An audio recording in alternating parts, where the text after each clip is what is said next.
everybody. It's Ken, and I've got another video. This is my rough draft first attempt at my TED Talk.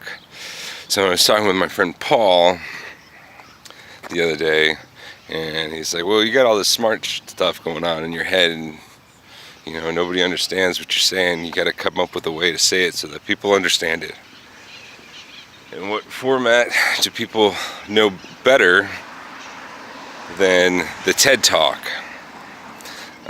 So I came up with a TED Talk, and the TED Talk is called The Philosopher's Launderia.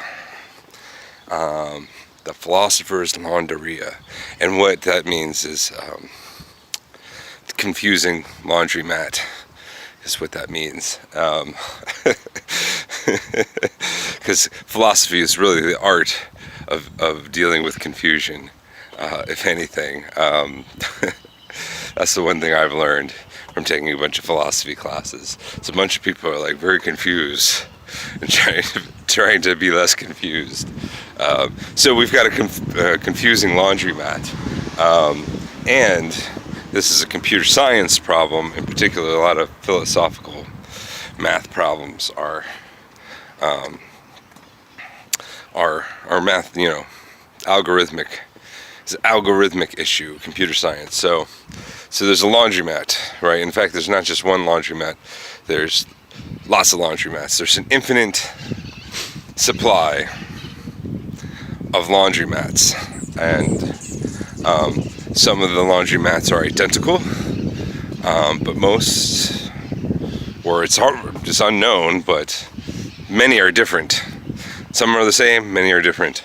There can be two laundromats that are exactly alike in every single aspect, but here is the riddle, if you will. So there's a robot. This is important because it's all about robots. Robots are the future. Say children are the future. No, robots. Robots are the future. So in this laundromat, the robot goes in, and the robot has a load of laundry whose quantity is X. Now, of course, this can always be expanded to deal with whites and colors and not that kind, the clothing kind, and delicates and stuff like that. But right now we're just assuming all laundry is just you wash it and dry it, and that's the end of the story. Maybe fold it. It's not important right now. What's important is robot walks in with X amount of dirty laundry, kilograms of laundry, X kilograms of laundry that's dirty and soiled, and it needs to get cleaned, right? It needs to clean the laundry and leave with the same X amount of clean laundry, right? Very simple problem, right? Except for the situation in the laundry room is going to be different depending on what laundry room you're in. And some laundry rooms are the same, and some laundry rooms are different. And not only does the robot have to clean all the clothes, but it's got to think about time, how long it takes to clean the clothes, because it's a maximization issue, right? Because we live in a capitalist society, so therefore all that matters is maximizing. So we want to maximize this robot's washing potential. So it wants to clean the clothes in the least amount of time using the least amount of money, right? It wants to use the least amount of money. It's got a bag of quarters too. It's got a set amount of money to which to clean all the laundry, and it wants to have as much money left over as possible at the end of the wash cycle, all right? And have all the clean clothes. Now, we'll call the, oh, yeah, well, shoot, actually, the clothes were supposed to be Z, not X, my bad. But anyway, the Z amount of clothes and M monies, quarters, all right? And then the machines, they have, there's the washers and the dryers, and they take different size loads and cost different amounts of money, and some are working and some are broken, right? And the robot has no previous experience with this laundromat. It's never been in this particular laundromat before. It may have been in a laundromat where everything is exactly the same as this laundromat, but it's never been in this laundromat before. So now it's got to wash all these clothes, right? And there'll be X, this is S, X was the washers and Y was the dryers. So there's, you know, out of X number of washing machines, it has to choose which ones to use based on the load size, because each washer can hold different amounts of laundry, and they cost different amounts of money, and they could be working or broken. So how does it know?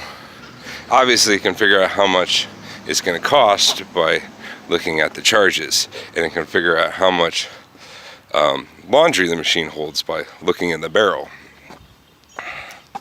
But what it doesn't know is if it's working or broken. So there can be clues. There can be clues to indicate if a machine is working or if a machine is broken.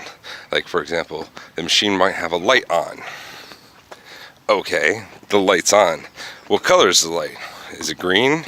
Is it red? Does a red mean power is on, or does a red mean the machine is broken? Right? Is it unplugged? Is the machine unplugged? Is the machine unplugged because it's not working and somebody unplugged it so other people wouldn't use it? Or is it unplugged because it is working and somebody wanted to make sure that nobody was using it when they came in to use the laundry machine? Or was it unplugged because somebody's just a jerk and they like unplugging laundry machines? You know, so the clues can either the clues can either be positive, in which they since we're trying to, we'll go with the assumption that the machine is working, right? Since we'll go with the assumption that the machine is working, else why would it be in the laundry room to begin with? But there's a chance it might not be working, so all clues should determine if the machine is broken, right? So a clue that would determine that the machine is broken and the machine actually being broken would mean that it is a positive clue, because it is confirming our suspicion that the machine is broken. If there is a clue to indicate that the machine is broken and the machine is not broken, the machine is working, then it is a false clue. All right, so that is the idea. Now the robot's got to go in to a laundry room. The robot's got to be able to go into any laundry room conceivable, as far as the mind of imagination of laundry rooms could go, with these basic conditions, and go in there, and it's got to do the laundry, right? And then if we can do that, we can solve that philosopher's riddle, right? If we can come up with the math for it. And if you go to my Facebook page, you can find all the information on this Philosopher's Launderia problem. just type in hashtag TED Talk, hashtag TED Talk on my Facebook page, and you can get all the mathematical bits on this. And I even put out a few challenges to some people like Salem and Blake and anybody else who wants to try and solve the Philosopher's Launderia is more than welcome to. But you have to understand, once it's solved, then we never have to do laundry again, because we'll just have an army of robots that goes out and carries our laundry to the laundromat and goes and does laundry, and we can all be laundromat owners, and the robots will flock to our well-functioning laundromats to do their laundry. But yes, that's it. That's it. There's more to it than that. I'm gonna give you a hint. This is a spoiler, so if you want to solve it on your own without my idea of how to solve it, stop watching now. But my idea on how to solve it, well, no, I'm not going to tell you. My idea is pretty good, but I want to see what you guys come up with. I don't want to influence you. I want to see if you come up with something better than what I got. So go ahead. That's the Philosopher's Launderia. Go ahead and let's see what your solve is.